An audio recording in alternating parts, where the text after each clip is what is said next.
Rolling.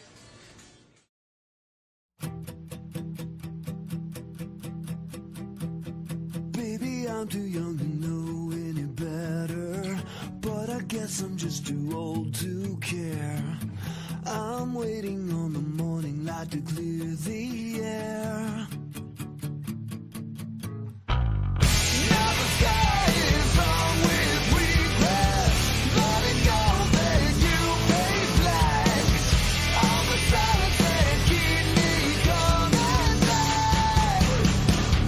I'm the one that you hated. You know, the one you didn't want to believe. The one that you hated. Take a look at it now. I'm the mess you created. The one that you hated.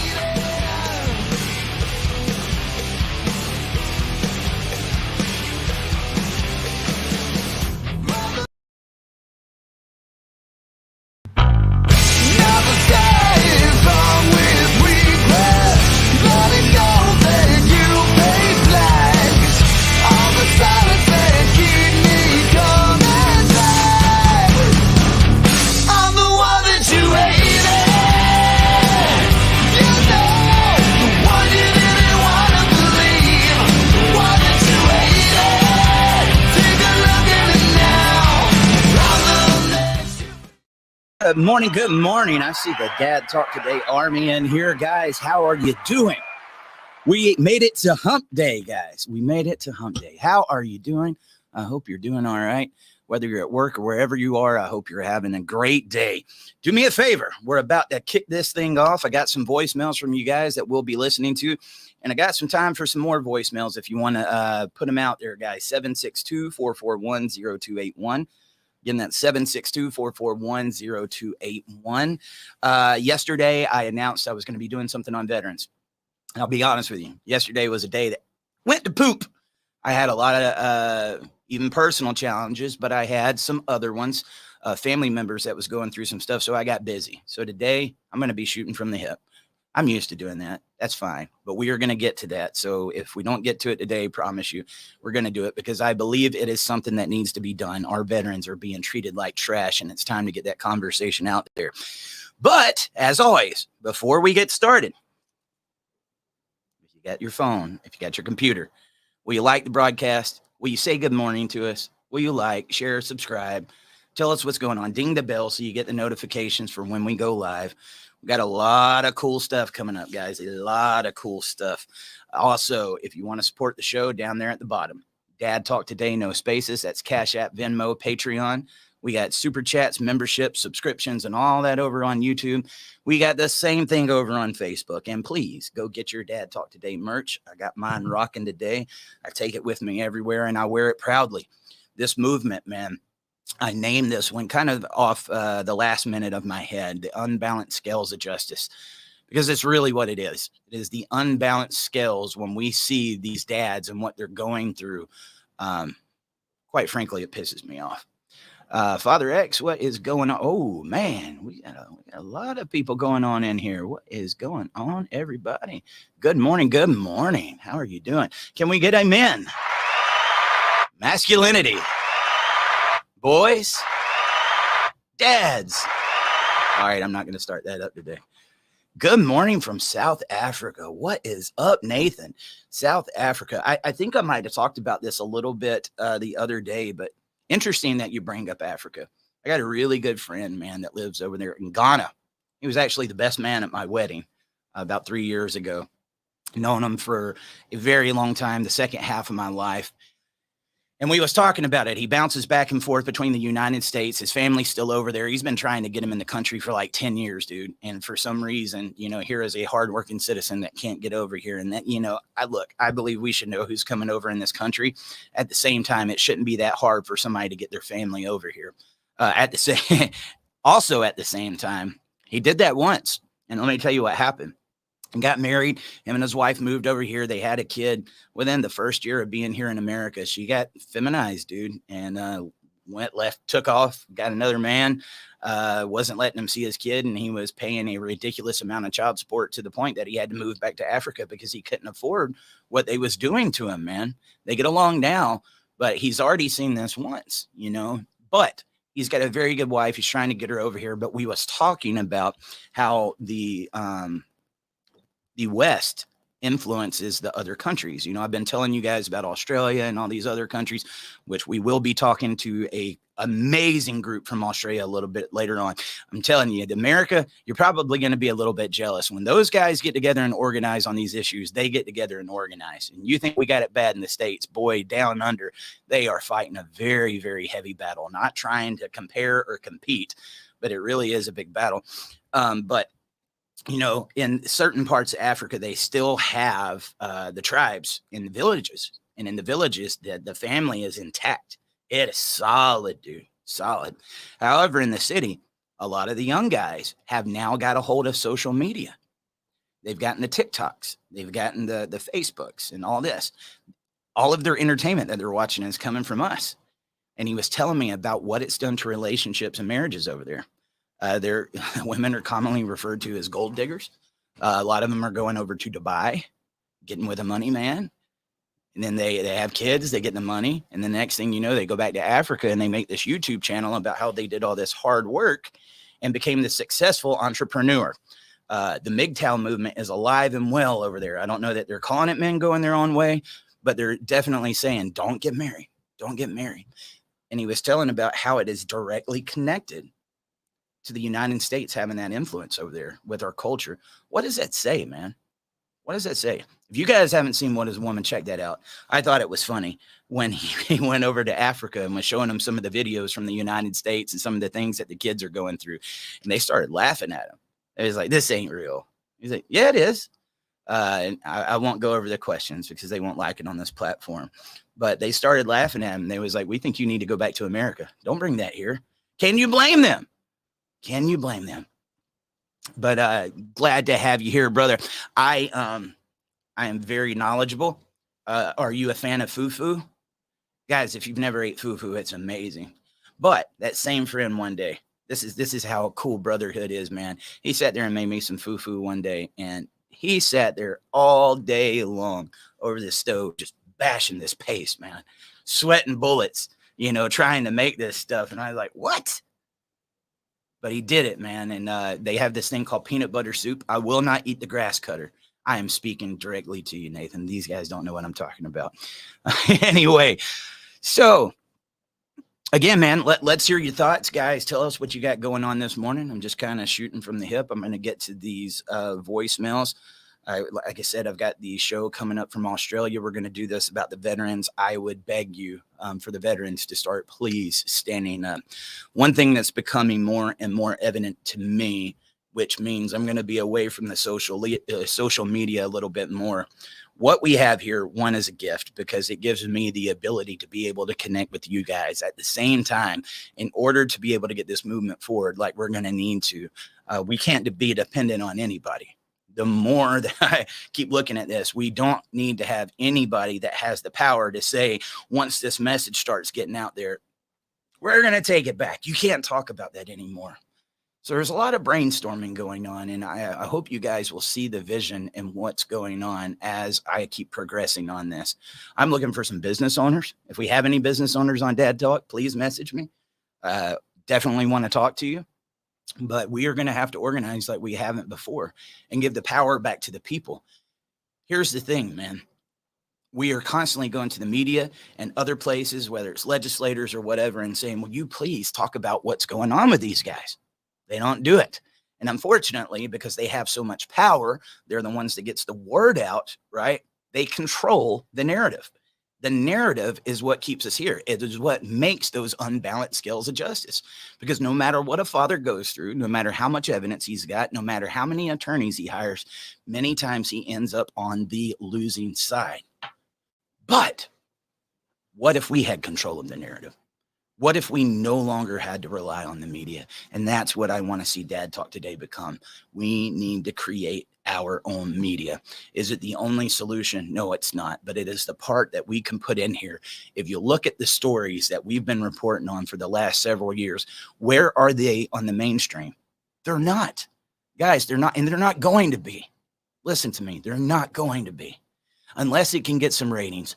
And as I go to these stories that we were just shooting these films on, look, man, when those things first happen, because they are sensational, we're not trying to sensationalize it. The reality of these situations are sensational, but when the media sees something sensational, they'll get behind it. They'll get their article, they'll get their story, they'll get their clicks, their likes, their shares, their comments on it. And a month later, they have completely forgotten about it. And you still got these parents that are sitting in the background saying, dude, like, what's going on? I thought you was going to speak up for me. And I think there's this false sense of security if these guys initially report on something, not realizing that as soon as they get a chance, they're going to turn their nose up at you. And really breaks my heart, man. Let's take the power back, guys. Let's take the power back. Your anger is a gift. We can use that. We can turn that pain into purpose. And yeah. General Miller said, I remember CPS tried saying I was an unfit parent because I play video games. The judge told my worker that it had nothing to do with the case. You know what? There is a future episode right there, brother. Right there. Video games. Is video games the devil, as we was talking about with the Bouchers? I don't think video games are. Now, is there a problem? I have seen one of the things that does worry me about the current generation, especially like I was reading up on autism and Minecraft and some of these other games. It's like this little alternate world. And so if I'm in there, I control everything. I don't have to worry about being picked on or anything. I can be whoever I want to be. And a lot of these kids are communicating through these devices, and they've lost the ability to be social. I don't know if you've seen it. The social skills on some of these kids is very bad. At the same time, there is a lot of good things that come out of those games, Miller. I think team building and a lot of other stuff. So I think it's a balance, right? And that's not just with video games.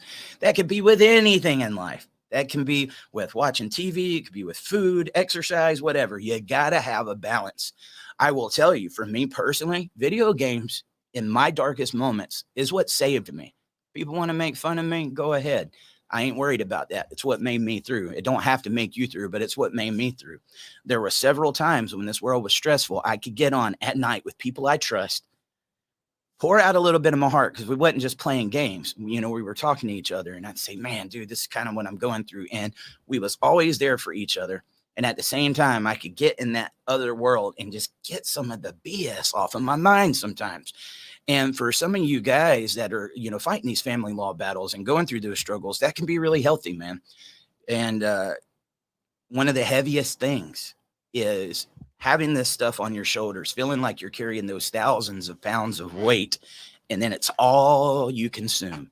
It's all you think about. You don't know how to get your mind off of it at all. I don't know if anybody has told you lately. I tell you every day, you're important, you matter. But at the same time, it's okay to laugh. It's okay to live. It's okay to love. And it's okay to continue going on, even though you're going through these challenges. It might be a little bit harder for you too, and it's hard for it to get off your mind. But dude, if video games makes you happy, and that's one of those things, dude, that's the sad thing about it. They will demonize anything they can, dude. Anything. Derek Ertl said, I'm a business owner and child support takes even more, and you're not allowed to work. I have to find a way to work without being at my store just to be able to spend a couple of hours with my daughter. Oh, dude, I'm so sorry. I'm specifically looking. You have 5 employees or more. Let me put that out there. 5 employees or more. I'm a single member because it's just me. But if you got that, please let me know. I'd love to hear from you, man. Mandalorian said, my husband loves video games. And with every single one of our kids, my husband has spent time playing those games with them. Nothing wrong with gaming. Dude, that is a great way to connect with your kids. And I'll tell you, even from me, I'll go into a little personal experience. That's okay. Something I struggle with every day, guys, if I'm being honest with you. You know, I was having this talk with my wife last night. People get on to me all the time, man. Like, you need to slow down. You need to go spend time with your family. You need to do this. And they're telling the truth. They're telling the truth. I stay very committed to this dad talk stuff. But if people don't really know what it's like fighting behind these issues. One, we're already the underdog and we don't have the resources. But when you're on here talking with a family of John Mast or a Chad Reed or a Justin Goolsby or a Jonathan Vanderhagen, so Alec Larson, where a parent or a child's been lost and you're going through all this grief and they're looking for answers and you want to make sure you're promoting it all you can. And then you turn that camera off in the middle of doing everything you can and then talking to you guys that are going through that grief and say, I got to go sit on the couch and watch Nickelodeon and act like nothing's going on and get it off my mind. It's not that easy to turn off, man. It's not. It stays with you to the time I go to sleep. I have to watch TV to go to sleep just to keep my mind off of it. But one thing that has helped when I notice is like, I can't get out of this work mode. I can't get out of this advocacy because I'm so stuck. Like, how are we going to do this? How are we going to help me? When I get with my kids, we turn on a Fortnite or whatever. Look, I'll play whatever they want to, right? But when I could get on there, because it's you know, taking more of my attention. It's not just me watching something. I'm having to actually move that character. It's been very therapeutic for me. It has.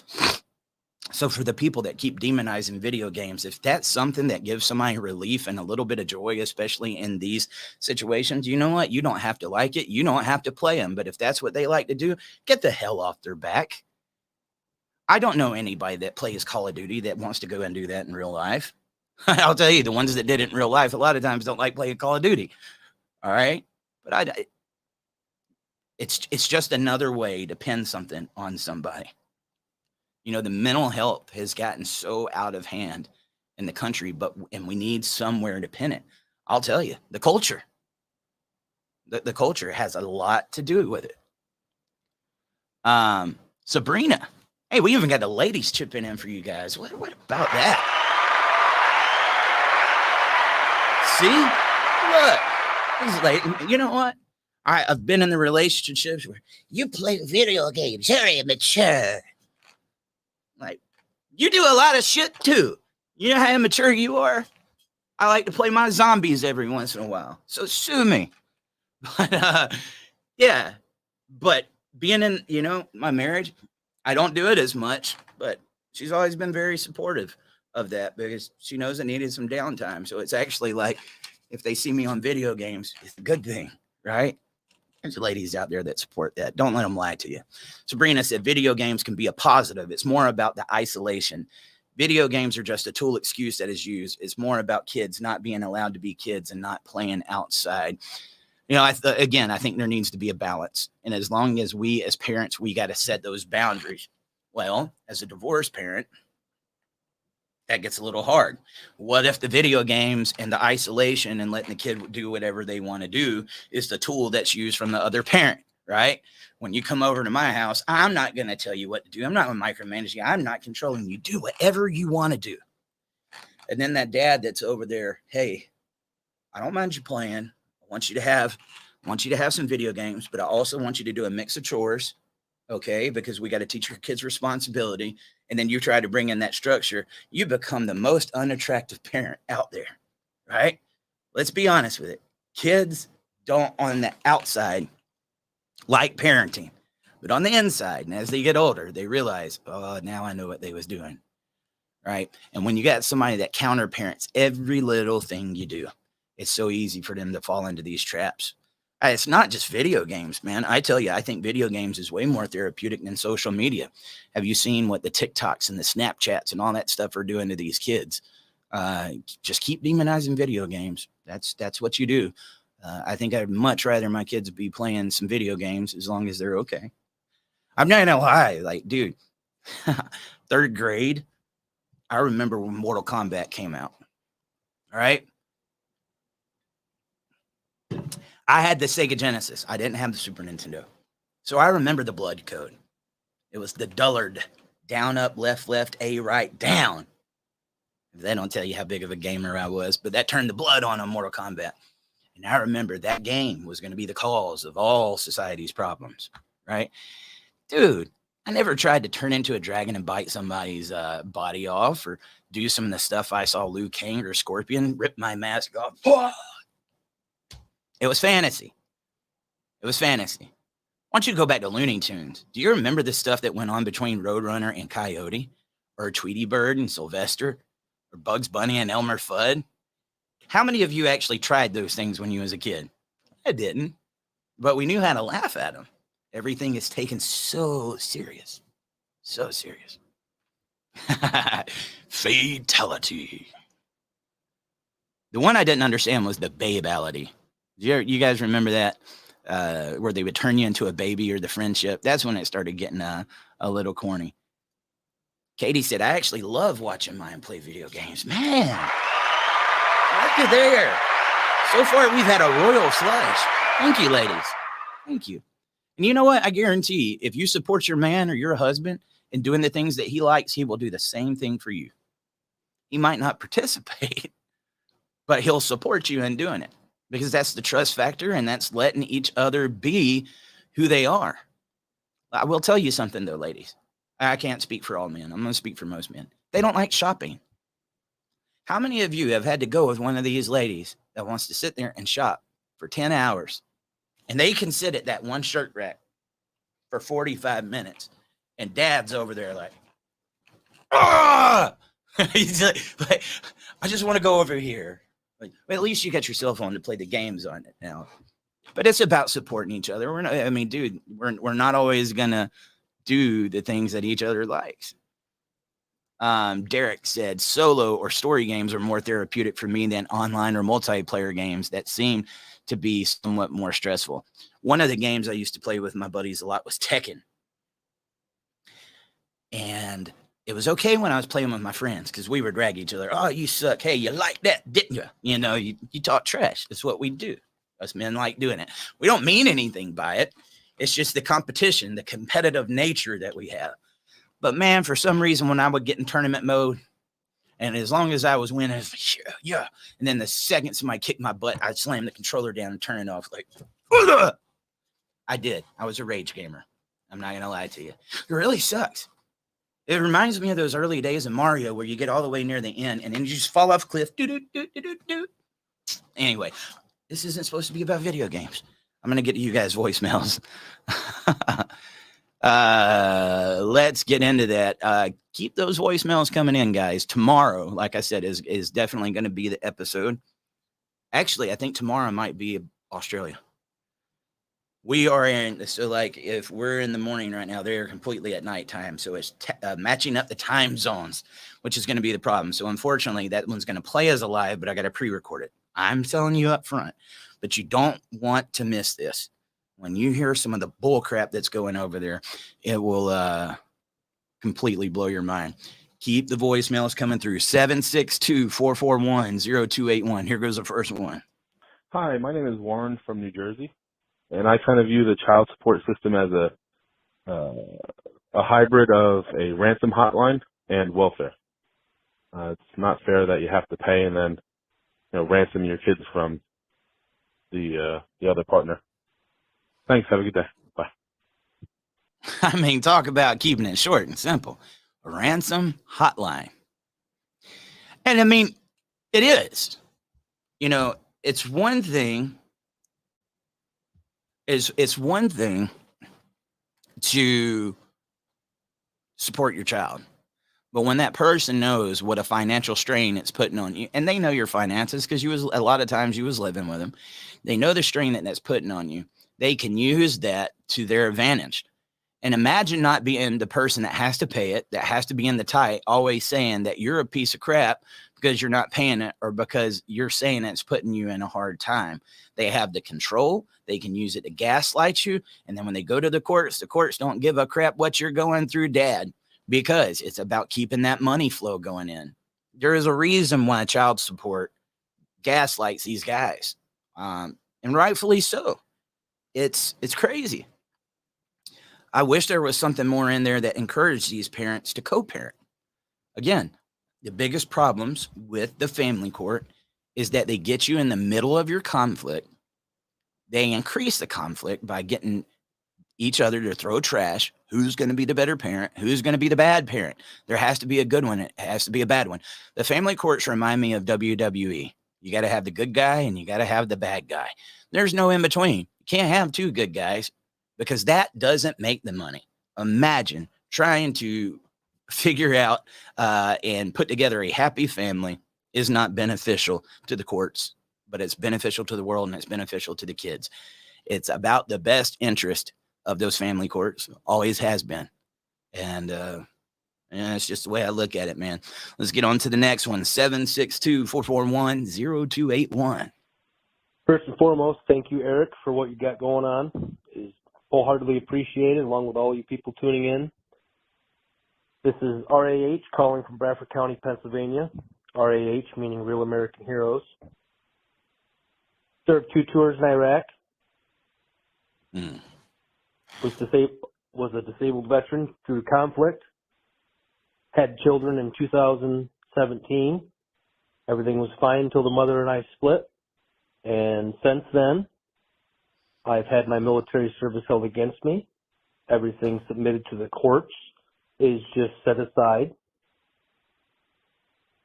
Mother has continued to use false allegations to alienate me from the child, up to and including accusing my stepson and I both of molesting my daughter, which all came back to be unfounded. I appreciate what you guys do, and hopefully one day we can all cross paths and maybe go give somebody an opinion in person. Thank you for your time. Hey, man. First off, can you do me a favor? Let's tell him thank you for your service. Thank you. And I thank you for speaking up, because look, I can only imagine. I'm sitting here listening to it. I'm used to hearing it, but hearing that you and your stepson went through that, it's really hard, man. And then the other thought going through my head is, if somebody that's not familiar with the family courts hear that, a lot of times they won't even listen to it. It's the reason why they call it the silver bullet. This goes on, again, with our veterans every single day. The fact that an allegation is all it takes for those of you that are not aware of what goes on in family court. I know people get sick ad nauseum from hearing about this, okay? But go back and watch the Johnny Depp case, and I'm telling you, it is very, very common. I think there's laws that are supposed to protect against like adultery and other things. I don't know that they actually prosecute it when it comes to the military. And a lot of times, if I want to get that upper hand and get what I want, false allegations is king. It is. It makes it a very hard road to navigate. Here's the thing. Even growing up, in the church with my father, I've seen the kids that have really been abused. They're out there. They're out there. There's a lot of them. There is a lot of these kids being abused. But again, the winner take all mentality. There's got to be a good guy. There's got to be a bad guy. How can I make that person, that ultimate bad guy, outside of a death? I think the worst thing a parent could do is something like that, right? So being accused of something like that, again, nobody's going to want to listen to a word that you've got to say. And then when you try to speak up about it, hey, this was false allegations, you might have people that act like they got sympathy for you, but they're going to do everything they can to distance from you, even if you prove nothing went on. I've seen it. I've seen it happen to some very good people, man. And I wish I had better solutions, better suggestions on it. I've lost a lot of opportunities with Dad Talk for speaking up on false allegations. I have. They're completely behind, talking about men that are facing challenges in divorce. They're completely behind talking about the bias and other stuff in family court. But when it comes to false allegations, there is people when we need help or when we need support for this platform. I guess I'm going to have to pass, because they see the guys that are talking about this and they don't want nothing to do with you. And in return, that makes them not want anything to do with us. And that's okay, because we'll find a way. We always have. But it's what needs to be said. I'm here with you guys. I can count on one hand, probably a half a hand. There has been times when I've had a couple of people reach out to me. I had one, I think I've told you guys about it, that wrote me a letter not long ago. You'll know the hair stood up on the back of my neck. And I don't just take it for face value. I go doing my homework. But for the most part, you see the same tricks played in and out. It is not that hard to distinguish what's going on in a lot of these alienation cases. It's just not. And that's why I say all these guys think their cases are just so different. They really aren't, man. Your ex does the same thing because it's a certain type of person. There's a few different scenarios in there, obviously, and then the names change. But it's the same crap that gets played over and over and over again. And the fact that you went and fought for our country to take up for us, and then you feel like nobody's there to take up for you. United States, shame on you, man. Shame on you. I don't care what letter or colors beside your name. It's wrong. Don't say that you appreciate the veterans when you're allowing stuff like this to happen. None of you guys should be going through this, man. It's bad enough to fight wars overseas. But as many times as I've talked to the veterans that are going through stuff like this, they say the war at home when they're going through this versus the war overseas can't even compare. You know, when you take away somebody's family, you take away their livelihood, why would they even want to have a career? You know, and that's some of the thoughts that starts going through their head. Everything I thought I had, why am I even trying now? And I'm probably going through something that makes me miserable at times. And dude, like even just being a regular civilian and working a day job when this crap is going on, you can't get it off of your head. Could you imagine being overseas, knowing that all of this is going down and you don't have any control over it? You can't be working on your case.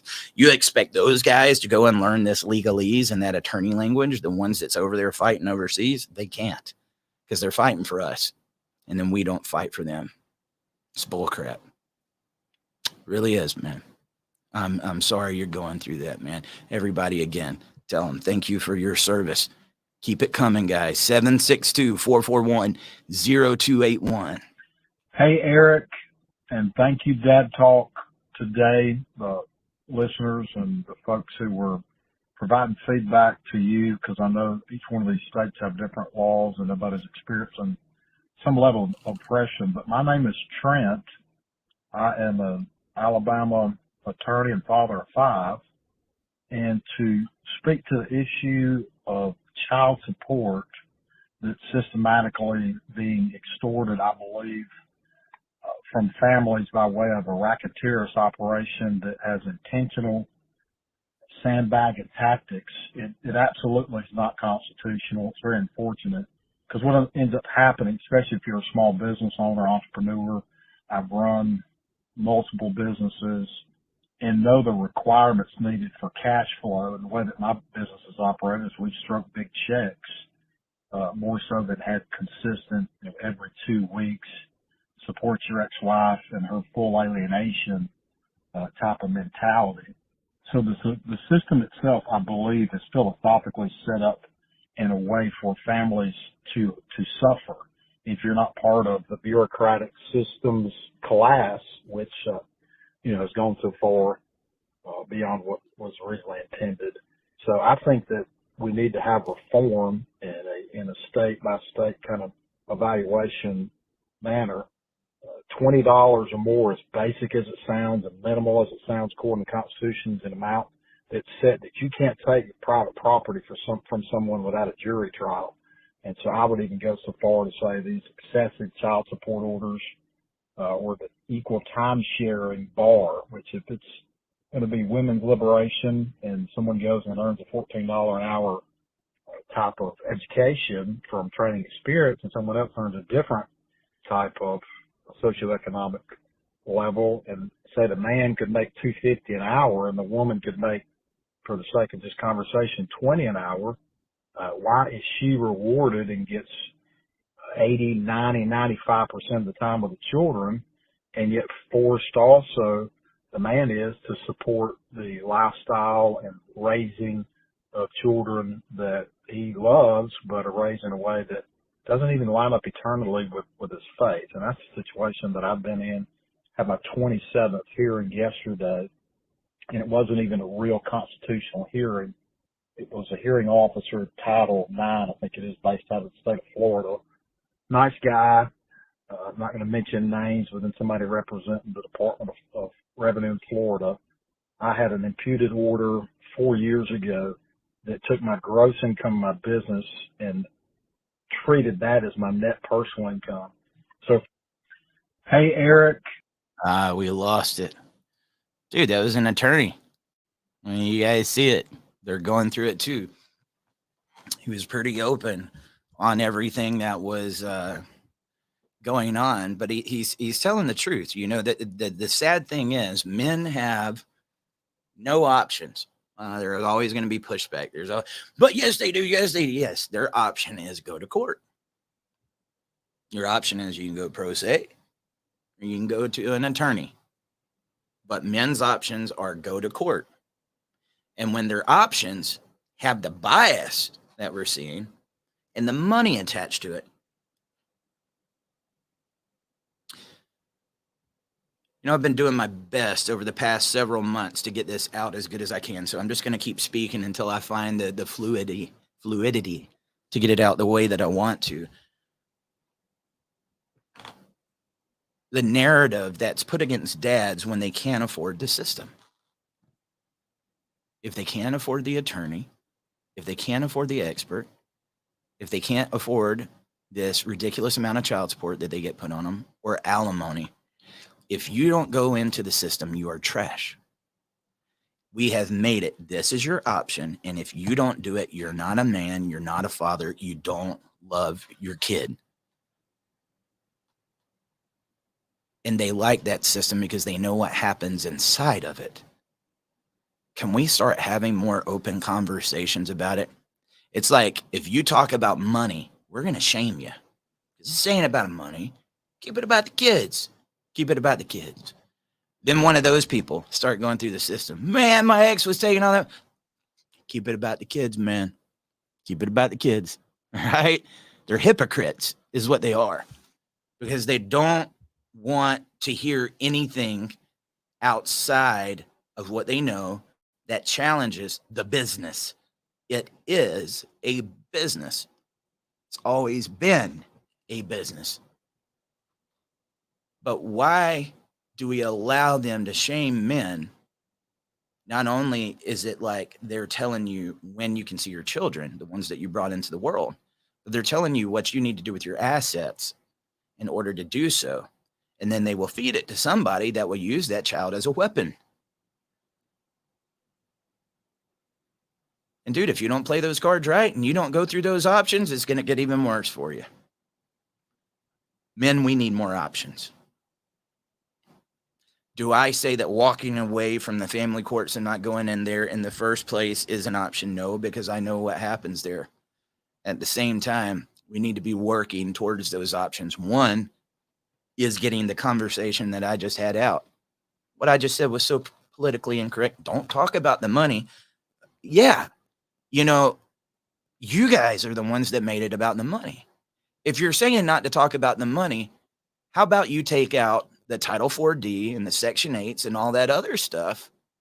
Again, we heard from the caller yesterday that had to pay $300,000 to win custody back from a boyfriend, mom's living boyfriend, when he was paying child support. And he said, hey, I don't think it's being spent on my kid. I'd like to see what's going on.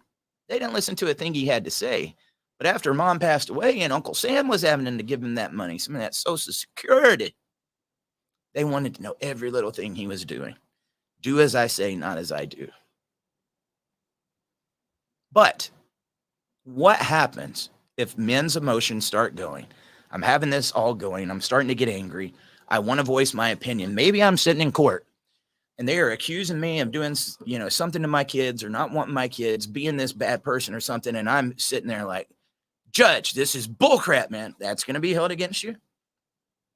But also, if you hear that judge make the wrong order, Your Honor, that's not true. That's going to be held against you. They are like God. They really are, man. In many ways, they're like God. What I say is what goes. And guess what? If I get it wrong, we're not going to admit I got it wrong. And you can't do nothing to me. Nobody should have that type of power. Nobody. Where there is money, where there is power, there's going to be corruption. And the corruption is so deep in those courts, dude. I mean, it goes deep, deep. Thank you to that caller, though, man. I really appreciate you. You're writing in. Let's get to this next voicemail, guys. 762-441-0281. Hello. My last voicemail, I apologize. I used people's names, and I'm going to try this again. I am in the process of a custody hearing involving the judge, Rachel Rancilio, who was the judge in the case of Jonathan Vanderhagen and his son. During our divorce with this judge, there was a non-disparagement order that we not disparage each other in front of the children. My attorney suggested I put cameras in the home, which I did. My ex-wife assaulted me and was verbally attacking me in front of the children. It was presented to the judge. And instead of her telling my ex-wife to not do that this is damaging to the children, I was told to stop recording her doing these things.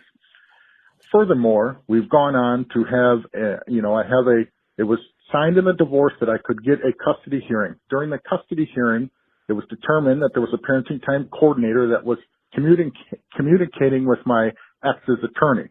Then to come to find out, my ex's attorney is a personal friend of the judge's father, and she has known him since she was a little girl. And so now things are starting to make sense. And the investigation came back saying that I was damaging my children, were wanting to spend time with them, suggesting that I lose more parenting time. I just want to point out I'm a father. I have a full-time job. I'm a six-figure father. I pay my child support. I don't miss child visitation time with my children. I'm a soccer coach. I'm very well respected in the community, and I'm being relegated as a father. This judge is awful and has a known bias against men. I have her on a transcript admitting to speaking with the parenting time coordinator off the record. I have brought it to my attorney and said we would like to call her as a witness to have it force her to recuse herself from the case so that I can get a fair trial. My attorney is very hesitant to do that because of the repercussions and the way she runs her court in Macomb County, Michigan. So that is to be determined. We're meeting on it. I have another hearing in April, and we're hoping to call her as a witness and have her remove herself. That's the only path I see forward. Thank you.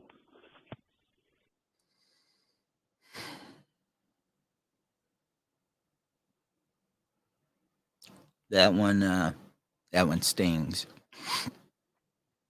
Jonathan Vanderhagen and this judge that he's talking about got a history. I'm telling you, it was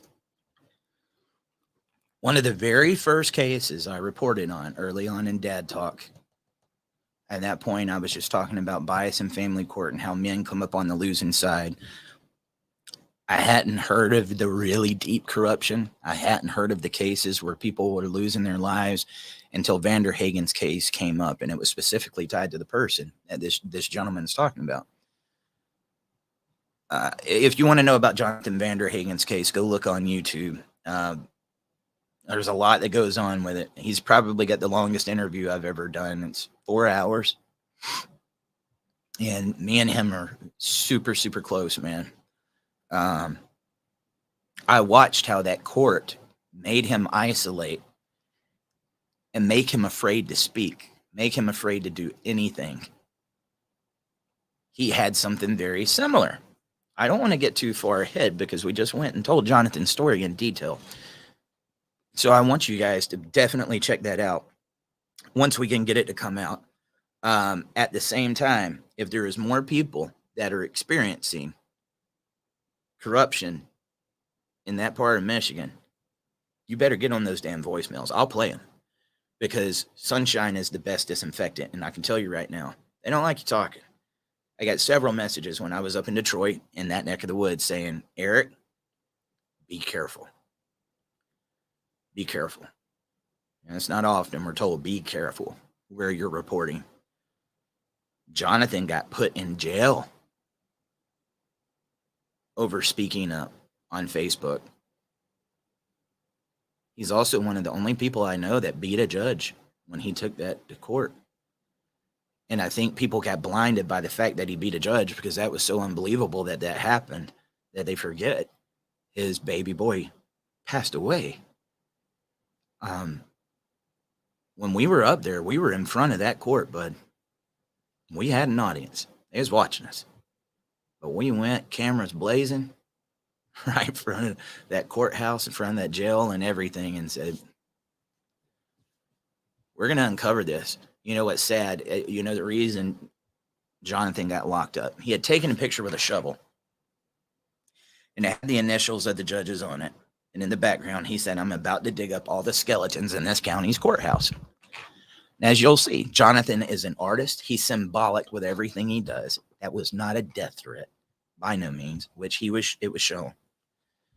At the same time, right before we got up there and, he had been quiet on it for so long, I looked at him and I said, I might not have it in my hand right now. Jonathan, I'm handing you back the shovel. Dig up the skeletons. That's not a threat. Symbolic. Show everybody what's going on in that courthouse. Don't you dare hide, man. Don't you dare hide. Don't you dare shut up. Even though that story happened years ago, here we go. It's still going on. How does somebody, when they overlook something like this, still have a job, guys? When we talk about judicial immunity, it's one thing for him to prove his innocence and to get out of jail. He'll never get that time back. Hearing the crap that Jonathan went through while he was in jail, and understand this, as he's sitting in that jail, starving to death, seeing the stuff that he's got going on, he's still there, grieving over the baby boy. Nobody ever even said, I'm sorry. Do you know it was 2 months before Jonathan even got to see his child that had passed away? He begged him to see his kid the night he passed away, and they wouldn't let him see him. So he went 2 months in denial because as bad as nobody wants to see that with their kid, everybody goes through the denial part with grief and somebody passing away, and until you see it, and even after you see it, sometimes it's hard to believe it. He went 2 months before he even got to see his child. And he went to Facebook to start telling people what was going on because he was looking for answers, as many fathers do. The part that's sickening is here was a good father going through the system, doing everything he was supposed to do. And when me and him have the conversations that we normally do a lot, he says, Eric, if I'd have just got my son and ran away, maybe he'd still be alive. But I did what they told me to do. And I beat myself up for it every day. I beat myself up every day for listening to the courts. Shame on you guys. And you can't even give an I'm sorry. I mean, what does that mean to your own kids? The ones that sat there and watched that go down, that put this guy in jail because he was grieving over the loss of his children, child thinks something was going on, went to speak up for him, and you got kids at home. What would you be doing if that happened to your kids? They don't look at it that way. If something like that happened to your kids, you'd be grieving too. And I don't want anything to happen to any kids. We have to be really careful because they'll try to twist words. I'm saying, could you imagine having to be in this father's shoes and looking at a child that's passed away after going to the system you guys are over and saying, this is what I'm afraid is going to happen? He predicted it. In many ways, Jonathan predicted it. And I want this community to give this guy love because I believe he's a rock star. I believe he can be a major voice. But there's a couple of things that's disconnected him. He said, I'm not a dad anymore. I feel like I've failed my son. Dude, when you see all the paperwork and the stuff he did, I could go on. I could talk about that all day. But let me get back to what this guy was saying. At one point in time, they tried to offer Jonathan a plea deal. Okay, as long as you won't talk about it anymore, or you'll plead guilty to like a lesser charge, we'll let you out, but you can't talk about it no more. You need to go silent. He said no. But at one point in time, they offered him a public defender. Vanderhagen's a pretty smart guy. He acted like he was going to take it. But he went and did his homework. And guess who he found out his public defender they was trying to give him was friends with? The whole dang family, dude. And he's got pictures of it. And he was like, you want me to think that I'm going to get justice with somebody that's going to be a public defender not getting paid, and then he's friends with their whole family? Something's going on in Macomb County up there. And we're going to find out what it is. We're going to find out what it is. I promise you. You need to start doing what's right. And you might want these parents to shut up, but I am inviting them all to this platform because we're going to be their voice. We're going to be the voice of the children and the parents that you keep doing this to. Yeah. Amanda said, my kids are my heart. I cannot imagine living without one. One of the hardest things I ever had to do happened last week. You know, I stood over the casket of John Mast. That was one of the hardest things I ever had to do because I was trying to wrap my head around it. Here was a guy that was just on my show 2 months ago looking for answers, and there was none to be found. This is how it ends. But as I'm sitting there with Jonathan, he wanted me to see his son in the casket.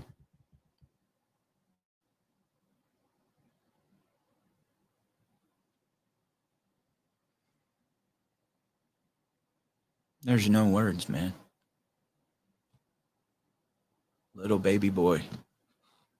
And when you go back through those pictures and those videos, I want you to see the smile that he had being in his dad's arms. Yeah, Paul said, he'll never get his kid back. He'll never get his kids back. Those are some pretty big consequences for the parents. Imagine that being the consequences that parents can face when they go through the system and say this is what's going on and nobody listens to them. But what is it for the people that make the call, don't even listen, and then this happens? CPS, judges, even attorneys. Shouldn't they look into that kind of stuff ahead of time? Do you have a relationship with this judge that you're about to defend this guy against? Shouldn't that be conflict of interest? But no, I'm professional. That won't happen. Okay. We should make sure that stuff like that doesn't happen. So anyway, man, it was just a long way of saying to that caller, I definitely empathize with you. I'm familiar with the situation. You know, between Texas and Michigan, it's some of the worst cases I've ever seen. You know, all last week, Brian Adams hung out with me every time I go up to Detroit. There's 3 cases that really are like stained on my heart. All of them are. Trust me. I'm not putting any above the other, but there was 3 that I was heavily involved in. It wasn't just me telling the story. I was there and I was a part of it. And, you know, Jonathan Vanderhagen's, John Mast, and then Brian Adams, watching what he went through. Brian Adams has consequences that he will live with for the rest of his life. 200-something surgeries to date. He wrote a story for school and got me to read it the other day. I didn't know Brian had that in him, man. But he was describing that night what his skin felt like when the hotel burned up, when his mom, you know, had made the fire from the drugs. What it was like getting a cold sheet put on him, smelling his own skin. Dude. Till this day, there's never been justice for Brian Adams. And now he has to fight for every little surgery that he gets to keep him alive. Dad's got custody now. Only because his son was involved in a hotel fire where mom was making drugs. Dad's got custody now. That's justice, right? It takes something very serious to happen before the courts even listen. And it's usually too late. They need to be proactive. They are reactive. And even at times, their reaction is just, it's shit, dude. It's shit. I'm not going to try to cover it up or make it sound like something it's not. It's just outright shit. And the fact that you guys have to post memes, have to post your stories and do the things you do to say, hey guys, this is what's going on. It's going on so much. Again, it keeps me awake at night. How do we get it there? Right? How do we get it there? We've got to start trying some different stuff, guys. And yep. That's the part in the show where I don't even know what to tell you guys. We'll tell you this. When you get to that point, like I just did, if it's video games, that helps you, get some video games.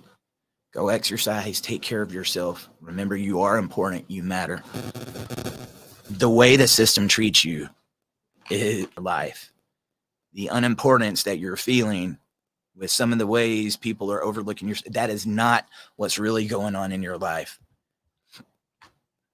You got to take care of yourself. You got to keep your head in there. And please do me a favor. Look, this whole show has been about telling other people's stories, saying this is what's going on. That's what we try to do all the time. Listen to the stories that's going on with these parents. And we'll continue to do so. That's what the voicemail line is for. But at the same time, start connecting with some of these guys and make your stories just become bigger and bigger and bigger. And you can do that. Don't forget, before I left, I was doing it every day. When you see somebody new in the comments, welcome them. Tell them they're at Dad Talk. You're amongst friends. You're amongst brothers. And you're amongst sisters. We got ladies in here that are encouraging you. If you like video games, play video games. They're behind you guys. So we need them behind there too, and show them that there is support. As I've had meetings like over the past month, it blows people's mind to find out we got just as many female viewers as we do men sometimes. And I'm telling you, this platform wouldn't be going if it wasn't for the women. Most of the time, the guys are broke. There's been some amazing women that support. There's been women that, got the merchandise and stuff so far. They're rocking the Dad Talk stuff. And I just told him, I was like, look, you have no idea how many people actually support this fight. It's just never been gave the opportunity that it deserves. Ever. What's the biggest thing that's happened in family law? What's the biggest thing that we look at, from this movement and say, that was the pinnacle? You don't have one. We don't. And people are so hungry for it. I want that million father march. You got to walk before you run, guys. And you got to crawl before you walk. It's not as easy as people want it. Enough talking about it. We got to do something. You've got to pace yourself, guys. Yeah, you definitely got to pace yourself. And that's what I said. Some of that's going to be also taking breaks, getting in there. But the more that you lock arms and start doing this together, the bigger this son of a bitch gets. And I hope you just keep inviting more people. What made me very excited the other day, I think when I very first, signed back on to Dad Talk to do the first show back, I was like, grandmother here for Dad Talk. Like, yes. Grandma, grandpa, aunts, uncles. Yes. That's what we got to do, man. And we need more of them in here. So if you got a mama, invite her in here. Your daddy, invite him in here. Aunts, uncles, cousins, a friend that's going through this, invite them in here.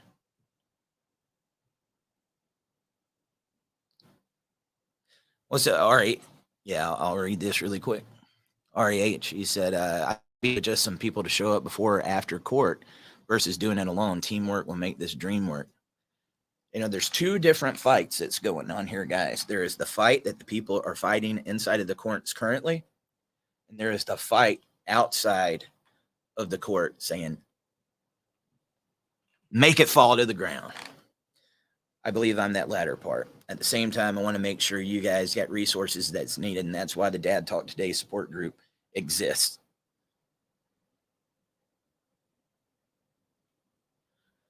I know that there's strategy needed, and people are going to need help inside of the courts.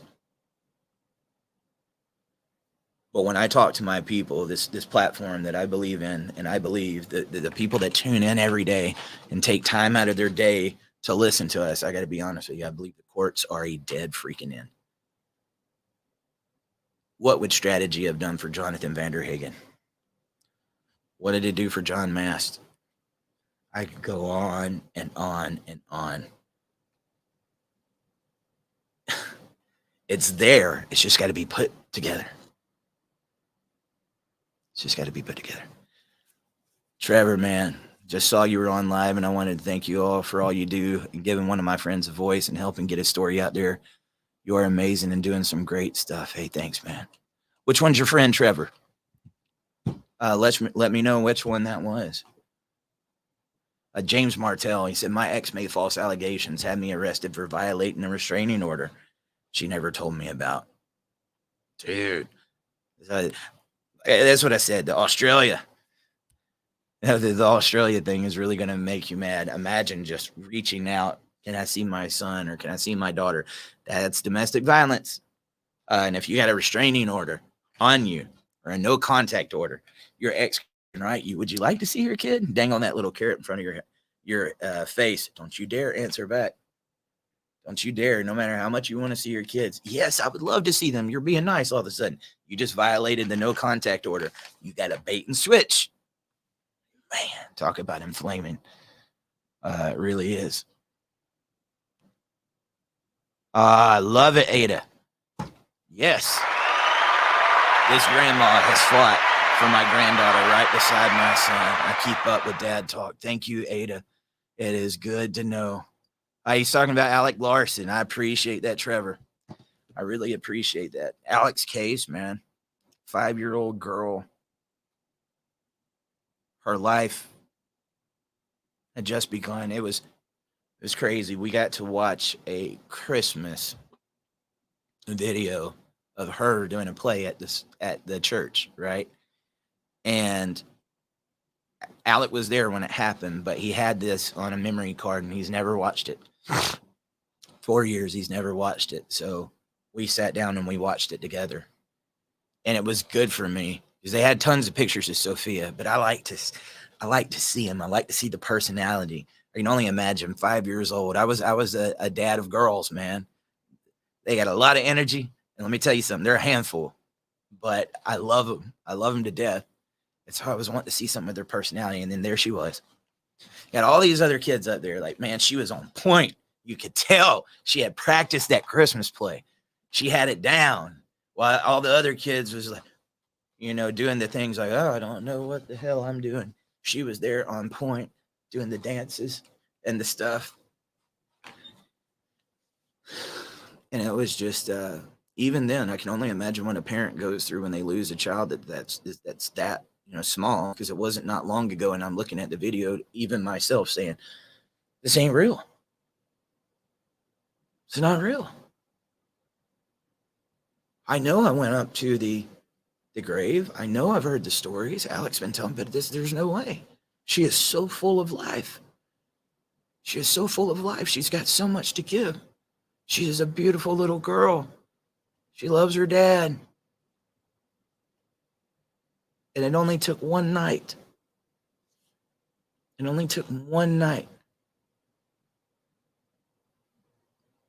And I'm going to tell you, Alec has taken it better than just about anybody I know, because I would be so full of anger, rightfully so, but he really has done it with an immense amount of respect. He's got my respect for sure. Just knowing if they would have took Sophia to the hospital, she would have been alive. And you guys talk about enough talk. We need some solutions. I'm sitting there talking to the district attorney. He was like, What if we said there will be no consequences if something like that happens, as long as you bring to the child to the hospital and do what's right? Is that a perfect plan? By no means, no. But at the same time, would it have saved her life? Is you don't know. You don't know. Sometimes it is hard to come up with solutions behind some of these guys. It really is. But Alex had another kid. Looks almost identical to Sophia. And just such good people, man.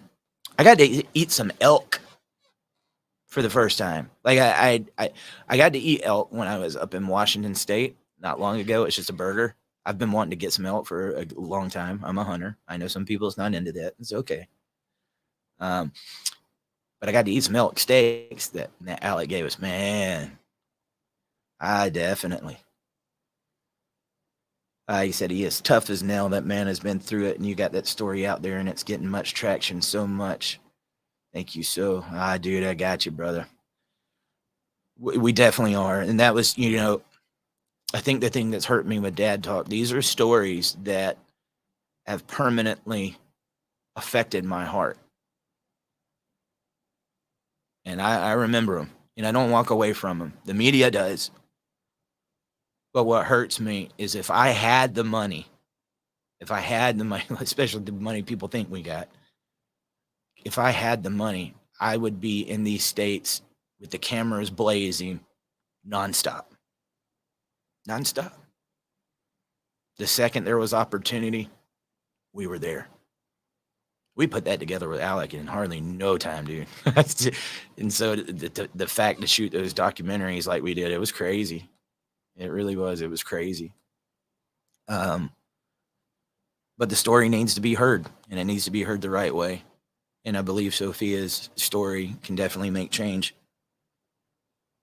Definitely do. Guys, that is going to be it for today. Please join me as we go down under tomorrow with the Australia guys. I can tell you right now, you're used to hearing this redneck accent. Tomorrow, you're going to hear something a little bit different. I don't know. Is that a good Australia accent?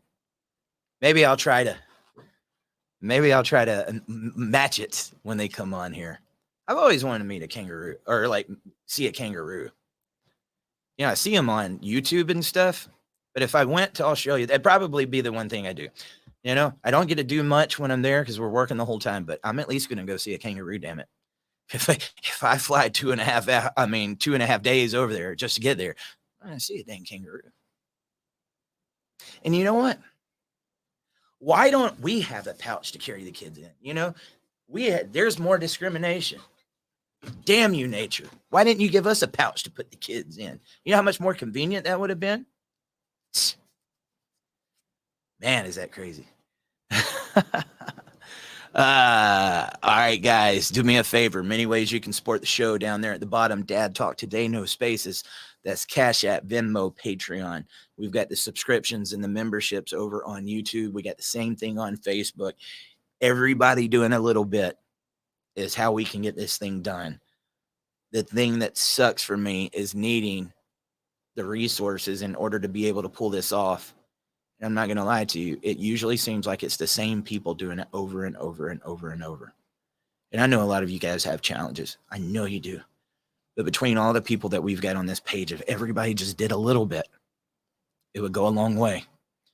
You got some of the people that are doing everything they can and dedicating their lives to this. And I'm realizing just how much that's holding us back. It really is. I've got some big plans. My plans don't match my budget. It just doesn't. $60 billion a year industry, man. And it's like, how are you going to make a dent in that? Watch. I think we already are. Somewhat. But we will.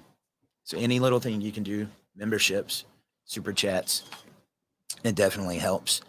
Keep the voicemails coming in, 762-441-0281. Again, that's 762-441-0281. If you got some questions for the Aussies, bring them in. Maybe I'll play them some voicemails tomorrow. And I'm sure I'll be reading the comments. So just so we can better understand what it is that's going on there. I've had meetings with them before. I'll be honest with you. It sounds identical to the United States for the most part, but they call it different things. So I'll definitely make sure to let you know what's going on there. Get that Dad Talk Today gear, man. It's really good. I'm telling you, the coffee and this mug just has this flavor you can't get anywhere else. It really doesn't. Dude, I should start making the commercials. Like, remember the 90s commercials with herbal essences? Oh. I almost choked. Yeah, I'm not gonna moan on the live show. Anyway, that is the end of Dad Talk Today, guys. I love you so much. I love you so much. Please bring somebody tomorrow. Let's become the movement. Believe it can happen. You remember what I said. Another thing, encourage people. Welcome them when they come in here. Put that down in the comments. But at the same time, don't stop that. We can do this. We are important. We matter. We can make this happen. For so long, I have seen the majority of the comments. It's never going to change. It's never going to happen. And you are speaking curses on this movement. If you believe this can happen, and if you're holding on to that thread of hope, and you think that one day this thing is just going to take off, make sure to say it, because the more we speak it, the more we believe it. Look, when your ex says stuff, she thinks if she speaks it, it means it's true, right? And then 5 minutes later, she thinks it's true. Maybe for this one little time, we can make an exception. I want you to speak that and believe it, because we can do it. With all of us together, nothing is impossible, man. It's not. We're dads. We're dads. We're the other half of the world. And we're letting this little bitty section that's got this money and those little titles think they can hold us down. Bullshit. Take it back, guys. That's Dad Talk. See you tomorrow. Hey, everybody. Eric Carroll here. Thank you for tuning in to another exciting episode of Dad Talk Today. While we fight for you, we would ask for you to please help fight for us. Like, subscribe to our channel, and ring that bell so you get notifications every time we go live. There's also Super Chats, patreon.com/dadtalktoday, and other ways you can support our channel. Thank you for being